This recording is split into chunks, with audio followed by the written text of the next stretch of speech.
At 6:18 hours, the occupied highway, a Russian convoy carried fuel, trucks, and men, was moving forward. But every wheel turn was already tracked, every gap measured. Above them, unseen hunters circled, waiting for the order to strike. A Russian logistics convoy moved cautiously along Highway E38 in Chernihiv Oblast, Ukraine. 14 Ural and Kamaz transport trucks loaded with supplies carried over 300 troops, artillery shells, fuel, grenades, and communications equipment. Their destination was Octiabrskoe, a staging point only 25 miles from the Ukrainian border.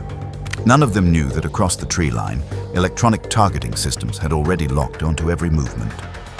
At 6:10 hours, 3 Mavic 3 drones from Ukraine's 14th UAV Regiment maintained a triangular formation above the convoy at an altitude of 1,000 feet. Their thermal cameras scanned the road, mapping engine heat, tracking speed, and logging cargo signatures. On the command screen, the target appeared clear: 14 trucks forming a mobile supply hub, the core of Russia's frontline operations near Pokrovsk. Intelligence confirmed what the thermal scans suggested. This was not a routine supply run. This was an entire logistics lifeline, a convoy sustaining a battalion-sized tactical group. What turned an ordinary supply movement into a lethal target was the fusion of human intelligence, electronic surveillance, and automated targeting. A marriage of old-fashioned tradecraft with cutting-edge sensors. HUMINT had flagged departure windows and likely routes. SIGINT and signals intercept units confirmed radio chatter patterns and unit identifiers. Aerial reconnaissance mapped heat signatures and cargo profiles. Raw data alone does not create effects on the battlefield. It becomes lethal only when refined into a shared picture and acted on with strict timing. The networked kill chain kept the picture alive. Reconnaissance drones fed processed thermal signatures to a command node. Analysts validated cargo manifests against intercepted communications. Strike elements were placed on tight timelines to hit moments of vulnerability, like the convoy's exit from the Sudzha jamming umbrella. This choreography reduced uncertainty. Identification criteria were strict, and engagement windows were short. The decision loop was tightened to lower the risk of fratricide and civilian harm. Yet precision carried moral and legal weight. Planners accepted that once the chain closed, the strike would be indiscriminate to anyone in the kill zone. They cross-checked schedules, correlated movement with non-combatant presence, and used timing to limit collateral exposure. Thus, the attack was not a single brilliant strike. It was layered verification and the synchronization of multiple specialist teams under one ruthless objective.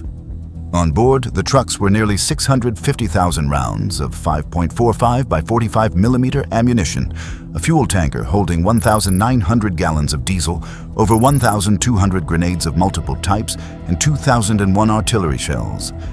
Communications equipment included Lear 3 jammers, R-168 systems, and Orlan 10 drones. Altogether, the convoy represented the forward node of Russia's electronic warfare network in the region. If the convoy made it to Octiabrskoe, these weapons and equipment would reach the front by nightfall, reinforcing Russia's 20th Army. It was lethal cargo moving through exposed terrain. The convoy had just left the protective radar and jammer perimeter at Sudzha. Out here, they were unguarded, moving through low ground, flanked only by scattered brush and pain. It was a natural kill zone. Ukrainian Special Forces of the 225th Brigade, Charlie, had been positioned silently along the western tree line, less than a mile from the road. They lay in damp undergrowth, invisible against the terrain. Each squad of 3 to 5 soldiers deployed in an L-shaped crossfire formation, ready to block escape routes and maximize overlapping kill zones. They carried RPG-27 launchers with tandem warheads, RGO grenades for locking down movement corridors, and laser-assisted target markers feeding real-time coordinates to the drones and HIMARS positioned deep in the rear. Every squad had been waiting motionless for over 3 hours. The order had not yet come, but the trap was set. At 6:13 hours, interference appeared on the control screens of the Mavic drones. A Lear 3 electronic warfare module mounted on a Kamaz truck inside the convoy had detected the UAV presence and was attempting to jam their frequencies. The interference struck the 2.4 GHz band, threatening to blind the drones. but Ukraine's drone operators instantly switched to counter-jamming protocols. Frequency hopping is activated, cycling hundreds of signals per second. FPV drones switched to inertial navigation. If GPS spoofing was deployed, onboard AI would cross-check with gyroscope data and cut GPS entirely if inconsistencies exceeded 1.5%. The system worked. Not a single Ukrainian drone deviated from course. The trap remained intact. At 6:15 hours, thermal data showed 6 armored vehicles entering the kill zone, moving steadily at 30 miles per hour. Engine heat signatures glowed bright against the fog. The convoy was now only 1.1 miles from the ambush point. At 6:17 hours, the order was given. Fire! From their control bunker 18 miles to the southwest, operators from Ukraine's 413th Raid Battalion unleashed their attack drones. These were FPV kamikaze drones, small, fast, and lethal. Each carried a shaped charge warhead, stabilized by 7-inch propellers and guided by an F-7 flight controller running customized Betaflight firmware. The drones could lock onto engine vents, axles, and structural seams with surgical precision. Even in heavy fog and under jamming, their inertial systems maintained a deviation margin of only 5 feet. They were designed for one mission: destruction. At 06:18 hours and 07 seconds, the first FPV drone locked onto the lead Ural transport truck. What happened next changed everything. The operator angled it into a -37-degree dive, accelerating to 90 miles per hour. The drone struck the left air vent seam. The shaped charge detonated, sending a plasma jet of 4,500 degrees Fahrenheit through the engine bay. The crankshaft and transmission melted. The truck rolled to the side and burst into flames, immobilized instantly. In seconds, the second drone targeted the fourth vehicle, a Kamaz fuel tanker carrying 1,900 gallons of diesel. The operator directed the impact under the tank floor. The shaped charge penetrated. The explosion triggered a massive secondary blast, igniting the fuel load. A 40-foot fireball erupted, consuming the truck and scattering shockwaves across the convoy. Windshields shattered. Russian soldiers scrambled from their vehicles in panic. At 6:18 hours and 35 seconds, Ukrainian special forces opened fire from the tree line. An RPG-27 streaked across the road, striking the third truck, a Ural troop carrier. The tandem warhead punched through armor, detonating in the cabin. Soldiers were blown from the truck bed as RGO grenades rained across escape paths, sealing them inside the kill zone. Screams cut through the smoke as chaos spread across the convoy. The third FPV drone dove onto the command vehicle, easily identified by its antenna and broadcast mast. The shaped charge slammed into the right side door, the commander's seat. Flames engulfed the cabin, the mast collapsed, and command communications were lost. Coordination inside the convoy broke instantly. Soldiers abandoned their vehicles, fleeing into the roadside ditches. At 6:19 hours and 08 seconds, the final 2 FPV drones launched simultaneous strikes. One targeted the weapons truck, diving through the roof and detonating inside. Ammunition ignited, sparking a chain reaction fireball. The second drone attacked the logistics truck from the rear, striking the left wheel and drive axle.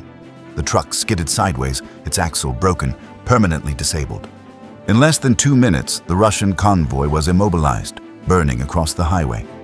Overhead, Mavic 3 drones recorded the destruction in real time. 5 of 6 armored vehicles were destroyed outright, the 6th abandoned.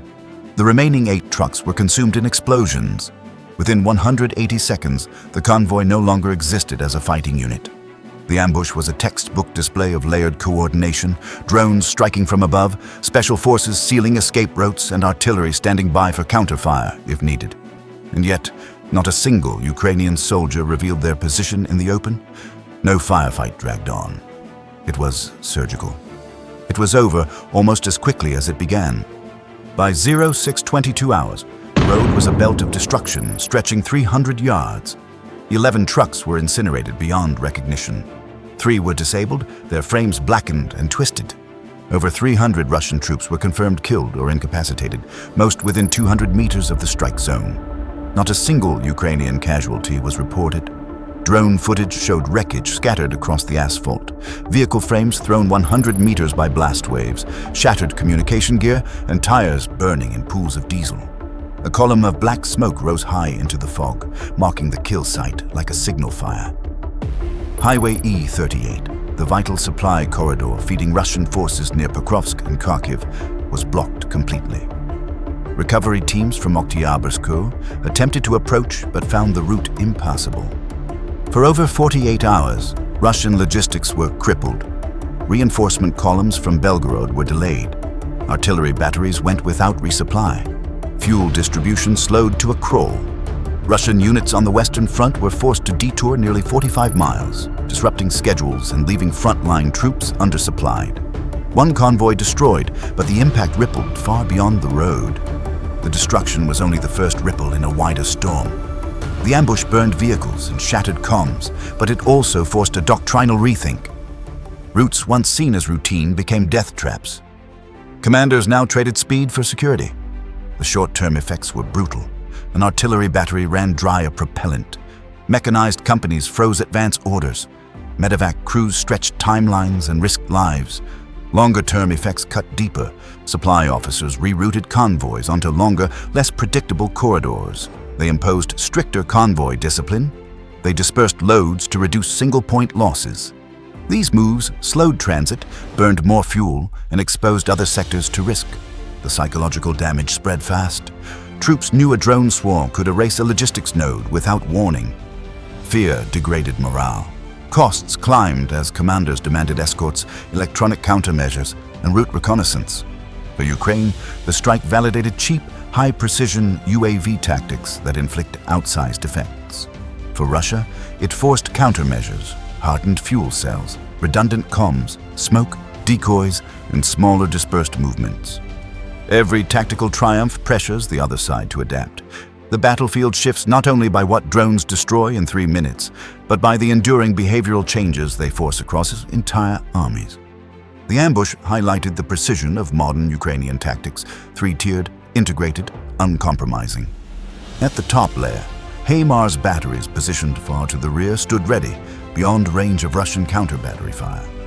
The mid-layer was dominated by Mavic reconnaissance drones, constantly feeding coordinates, identifying movement, and confirming damage.